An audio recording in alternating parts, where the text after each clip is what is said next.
Friends, welcome to my channel Mauri Guru. Friends, NEET 2026 की preparation अगर आप करने जा रहे हैं, चाहे आप फ्रेशर हो या ड्रॉपर हो, आपके लिए ये वीडियो देखना बहुत ज़्यादा ज़रूरी है। क्योंकि आप में से बहुत सारे बच्चों का ये सवाल रहता है। मैंने 2-3 सालों से बच्चों से बात की, उनका यही सवाल रहता है कि सर, हमको आता तो सब कुछ है, आप कोई भी सवाल किसी भी पोर्शन से हमें दे दीजिए, चाहे फिजिक्स से, केमिस्ट्री से, बायोलॉजी से, हम सारे सवाल कर लेंगे, लेकिन फिर भी नंबर कम आते हैं। क्यों आते हैं, इसका कारण मैं बताऊंगा। और बहुत सारे बच्चों का ये भी सवाल रहता है कि सर, हम जो टॉपर होती हैं उनका एटीट्यूड क्या होता है कि वो टॉप कैसे कर जाते हैं, क्या इंपॉर्टेंट बातें होती हैं टॉपर्स में, ये भी हम बात करेंगे। पहला, इन दोनों का रीज़न एक ही है। इन दोनों का रीज़न है 3 इंपॉर्टेंट पॉइंट्स, उस पर जिसका कमांड हो गया वो कोई भी एग्ज़ाम टॉप भी कर सकता है या अच्छे से अच्छा नंबर भी ला सकता है। पहला स्पीड, दूसरा एक्यूरेसी, तीसरा टाइम मैनेजमेंट। आपको बहुत कुछ आता है, आपको सारा नॉलेज है, लेकिन एग्ज़ाम में, किसी भी कॉम्पिटिटिव एग्ज़ाम में एक क्वेश्चन के लिए एक पर्टिकुलर टाइम आपको दिया रहता है, उसी ड्यूरेशन में आपको सवाल करना है। इसके लिए आपको क्या करना होगा, ये हम इस वीडियो में बात करेंगे।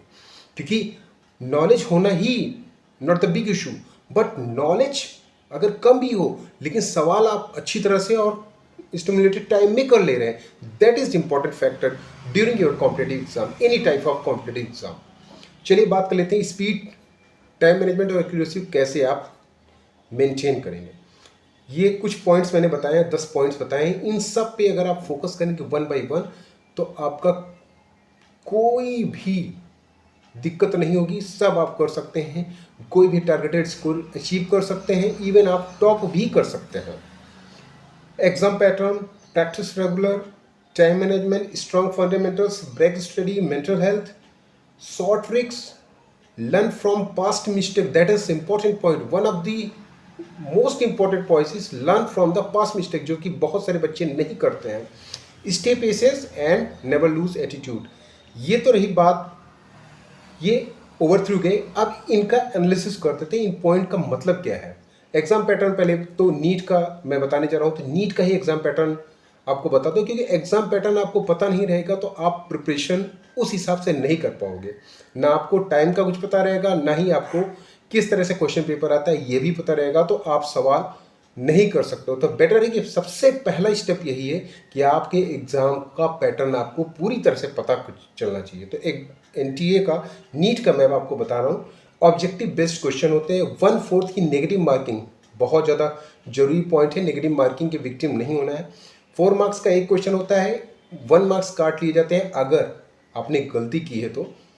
180 क्वेश्चंस इन 180 मिनट, एक क्वेश्चन के लिए 1 मिनट आपको मिलता है यहाँ पे, ये ध्यान देने, दैट इज इंपॉर्टेंट पॉइंट।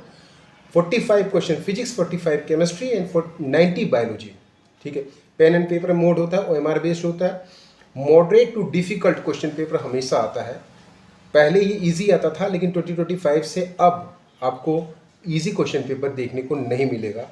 मैं पहले आपको बता रहा हूँ, 2025 में भी मैंने बच्चों से बात की थी, बताया था कि 2024 जैसा टारगेट मत लेके जाना। यहाँ पे क्वेश्चन को सॉल्व करना उसके मेरिट के हिसाब से। ऐसा मत सोचना कि हलवा ही क्वेश्चन पेपर आया, हमें 650 ही लाने हैं। तो बहुत सारे बच्चों ने हालांकि गलतियाँ की है इसमें भी। Physics is the toughest, physics सबसे टफेस्ट आने वाला है। दूसरा केमिस्ट्री मॉडरेट, तीसरा बायोलॉजी ईजी आता है। ठीक है, आप आसानी से बायोलॉजी, अगर अच्छी खासी आपकी ग्रेफ्सिंग पावर है तो आप बायोलॉजी को आसानी से कर सकते हैं। 90 में से 85 क्वेश्चन आप आसानी से कर सकते हैं। स्पीड एंड एक्यूरेसी में दूसरा पॉइंट है प्रैक्टिस रेगुलर। सबसे ज़्यादा इंपॉर्टेंट पॉइंट ये है कि बच्चे पढ़ाई तो करते हैं लेकिन उसका प्रैक्टिस नहीं करते। क्योंकि अगर आप देखोगे, अगर आप किसी चीज़ की प्रैक्टिस नहीं करो तो वो चीज़ें आप भूलते चले जाओगे। प्रैक्टिस में आपका पहली बात तो ये आता है कि आपकी एक्यूरेसी और स्पीड दोनों यहाँ पे बहुत ज़्यादा इंपॉर्टेंट पॉइंट है यहाँ पे।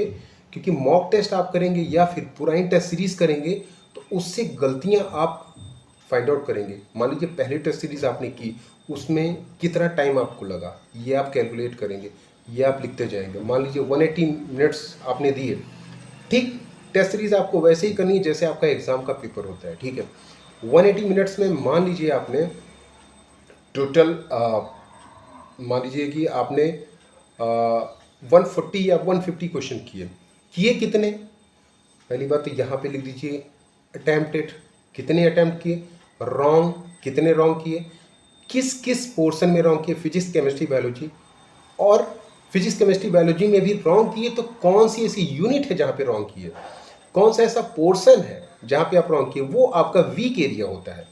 तो बेसिकली जो टेस्ट सीरीज का फंडा होता है कि अपने वीक एरिया को इम्प्रूव करना। ठीक है, टेस्ट सीरीज 1 आपने किया, मान लीजिए 150 क्वेश्चन किए आपने, गलती की 30 गलत कर दिए। ऐसे ही टेस्ट सीरीज 2 करेंगे तो उसमें मान लीजिए 160 आपने किए, गलती की 25। तो ऐसे ऐसे ऐसे आप इम्प्रूव करते चलोगे, क्योंकि आपके वीक एरिया आपको पता चलते चले जाएंगे।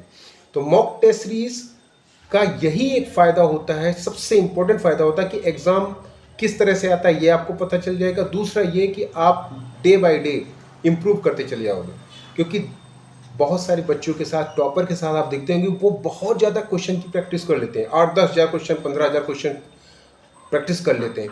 और उससे क्या होता है कि उनके अंदर एकदम दिमाग में बैठ जाता है कि ये सवाल कैसे होगा। लगातार अगर आप एक ही कॉन्सेप्ट को, एक ही तरह के सवाल को अगर आप कर रहे हैं तो उस तरह का सवाल आपको आ जाएगा, तो वो आप चुटकियों में कर सकते हैं। यही टॉपर के साथ होता है, वो इतनी प्रैक्टिस कर देते हैं, इतनी प्रैक्टिस कर देते हैं डे बाई डे।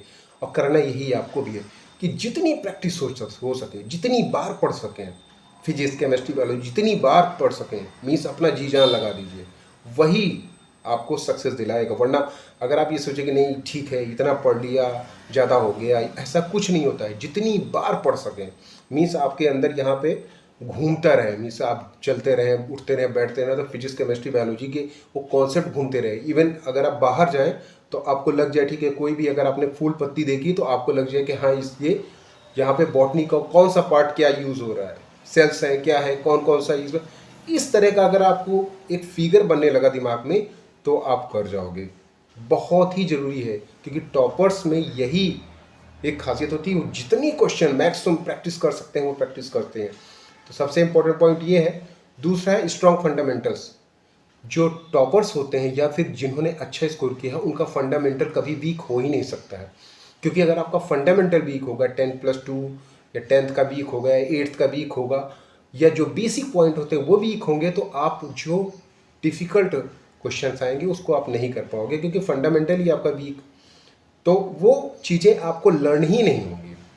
तो आपका फंडामेंटल्स स्ट्रॉन्ग करिए, बेसिक स्ट्रॉन्ग करिए, क्योंकि बेसिक के बिना आप कोई भी सवाल नहीं कर पाओगे।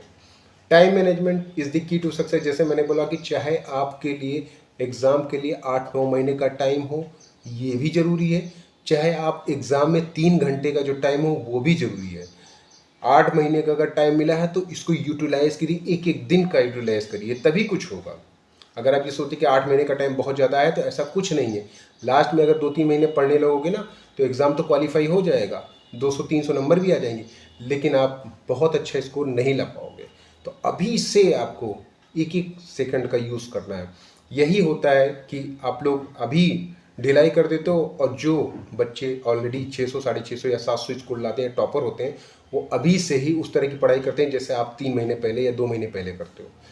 यही अंतर है। तो ये आप इस पे आपको फोकस करना है। ब्रेक स्टडी को लगातार नहीं करना है। बहुत सारे बच्चे हैं कि लगातार, यार मेंटल प्रेशर नहीं रखना है, लगातार स्टडी नहीं करें, ब्रेक करके स्टडी करनी है, जिससे कि जो भी पढ़ें आप, मान लीजिए फिजिक्स पढ़ा, एक कॉन्सेप्ट पढ़ा, तो वो आपको लर्न हो। ऐसा नहीं कि फिजिक्स का भी पढ़ लिया फिर तुरंत केमिस्ट्री का भी पढ़ लिया फिर बायोलॉजी का भी पढ़ लिया, तीनों मिक्स हो गए तो आपको कुछ समझ में नहीं आएगा। एक एक चीज़ को ब्रेक करके, उसको लर्न करके कई बार अपने दिमाग में सोच सोच के पढ़िएंगे तो फिर आपको कोई दिक्कत नहीं होगी। Mental health what is most important, क्योंकि अगर आप ड्रॉपर हैं तो आपके पास बहुत सारा मेंटल प्रेशर होगा, अपनी फैमिली का प्रेशर होगा, अपने रिलेटिव का प्रेशर होगा, बहुत सारा प्रेशर होगा कि आपके पास ऐसा प्रेशर होगा कि मैंने 2-3 ड्रॉप भी कर दिया, मुझे इस बार करना ही करना है, उसको भी बैलेंस करना है। Mental health it what is very important.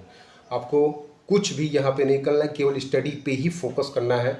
दूसरा क्या कहता है उस पर मैटर ज़्यादा नहीं करना है। स्पीड एंड एक्यूरेसी में शॉर्ट ट्रिक बहुत इंपॉर्टेंट होती है, क्योंकि बहुत सारे ऐसे फिजिक्स के या फिर बायोलॉजी के भी ऐसे क्वेश्चंस होते हैं जो शॉर्ट ट्रिक से बहुत आसानी से हो सकते हैं। और अगर आप लॉन्ग वे में करेंगे तो वो क्वेश्चन हो सकता है 3-4 मिनट ले, लेकिन शॉर्ट ट्रिक में वही क्वेश्चन आपको आधे मिनट में हो जाते हैं। तो शॉर्ट ट्रिक जहाँ जहाँ जिस जिस पोर्शन की जिस जिस यूनिट की आपको मिल रही है उसको नोट डाउन करते जाइए, ये ज़्यादा इंपॉर्टेंट है।